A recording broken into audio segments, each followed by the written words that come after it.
la Confluence des mondes, c'est une exposition qui va présenter avec beaucoup d'élégance et beaucoup de dignité l'histoire de la Gaspésie.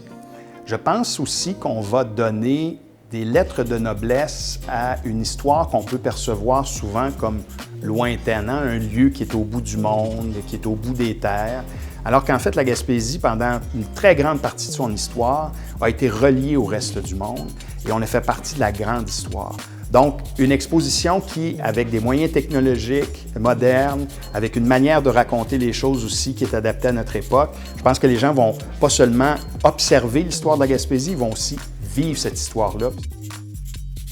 Notre rôle a été d'accompagner l'équipe du musée, de travailler en collaboration, en co-création, afin de trouver les moyens les plus efficaces et engageants pour permettre, dans le fond, de raconter l'histoire de la Gaspésie à sa juste valeur en faisant voyager le visiteur.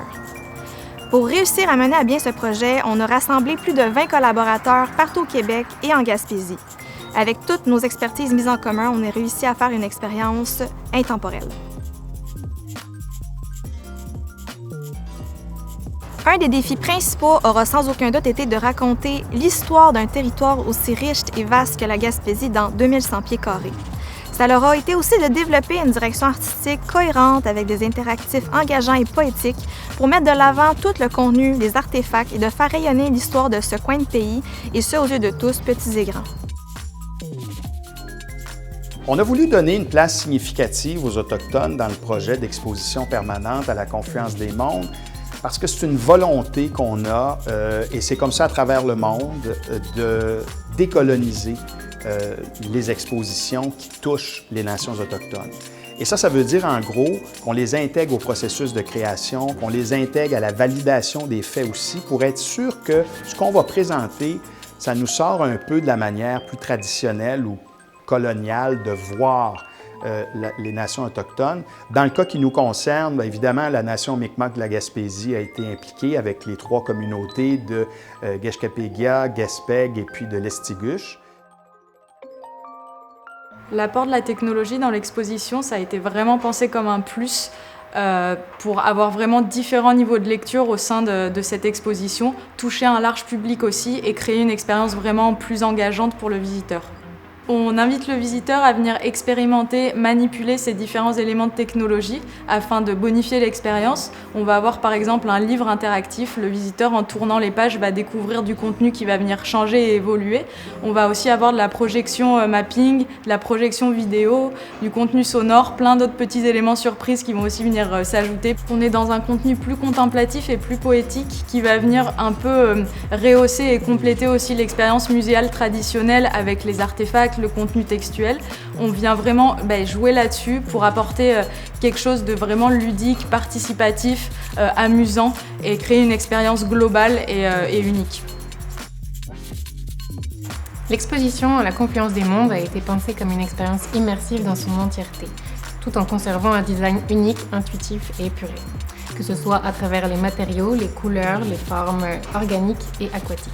Tout cela a été travaillé afin de permettre une ambiance et un voyage immersif pour le visiteur dans l'histoire et le monde maritime de la Gaspésie.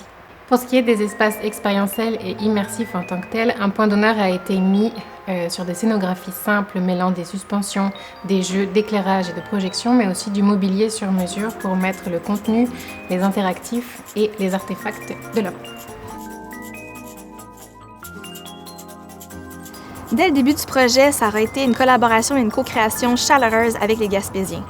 Entre Montréal et Gaspé, on a fait la rencontre de notre illustrateur, de notre musicien, ébéniste, technicien, animateur, éclairagiste, directrice artistique, notre chargée de projet, jusqu'aux comédiens qui ont même prêté leur voix pour donner une âme à des personnages anciens. Ce projet aura permis de créer des rencontres inoubliables et des liens forts avec les gens de la région. Et le côté humain et chaleureux se ressent sans aucun doute dans l'exposition grâce à notre collaboration extraordinaire avec l'équipe du musée et tous les partenaires au projet. Massivart, c'est plus qu'une équipe. En fait, c'est une famille, dans le sens où on travaille avec des individus qui sont passionnés par ce qu'ils font, qui ont le désir, non pas de réaliser un projet puis de remplir un contrat. Ils ont le goût de s'investir, ils ont le goût de donner le meilleur d'eux-mêmes dans un projet. Et pour à la Confluence des mondes, c'est sûr qu'avec le Musée de la Gaspésie, ça a créé une alliance très productive. On a eu beaucoup de plaisir à travailler ensemble Et le maillage de tous les talents chez Massivart fait en sorte qu'on parle du design, de l'architecture, du graphisme, la sensibilité au niveau vidéo, au niveau de toutes les approches que ça nécessite pour réaliser une exposition. On était vraiment très bien servis. Et grâce à cette dynamique-là qu'on a installée entre nous, ça nous a donné en fait une super belle exposition à présenter aux gens et on le doit beaucoup à cette équipe-là.